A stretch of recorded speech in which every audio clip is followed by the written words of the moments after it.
Ուրեմն համ հարցերին պատասխանում, համ էլ բացում իմ ապաչին ուտեմ։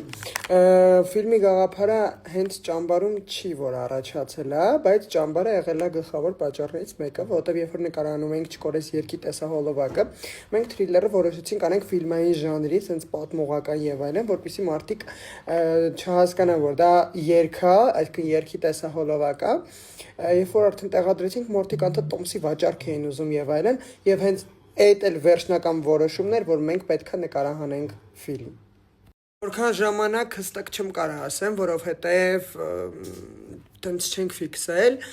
բայց ասեմ, որ սցենարի վրա աշխատել են նաև հոգեբաններ, որպեսզի շատ ճիշտ հոգեբանական մասեր էլ ունենանք, որ մարդիկ համ դիտեն ֆիլմը, վերցնեն ճիշտ խրատներ, համ էլ ապահովեն իրենց լավ ժամանցը։ Պարտադիր, առանց դրա չի կարա լինի։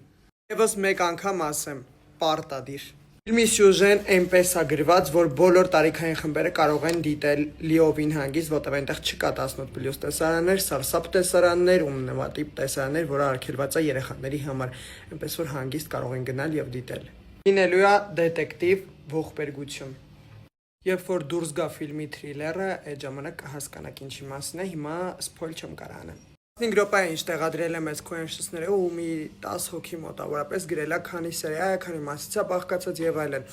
Մասից կամ սերիայից բաղկացած չի, ինքը կարճամետրաժ ֆիլմ է լինելու հասանելի կինոթատրոնում։ Վերջաբանը այնքան շոկային է լինելու, որ դուք անգամ չեք էլ սպասելու։ Ֆիլմը հասանելի է լինելու միայն կինոթատրոնում, մնացած մանրամասները արդեն թրիլերի ժամանակ կիմանաք։ Ովքեր են խաղալու ու իրենց կերպարների մասին փոքրիկ նկարագրություններ եւ հուշումներ կարող եք գնալ եւ դիտել մեր մի խոսքովի Instagram-յան էջում, այստեղ տեղադրված է,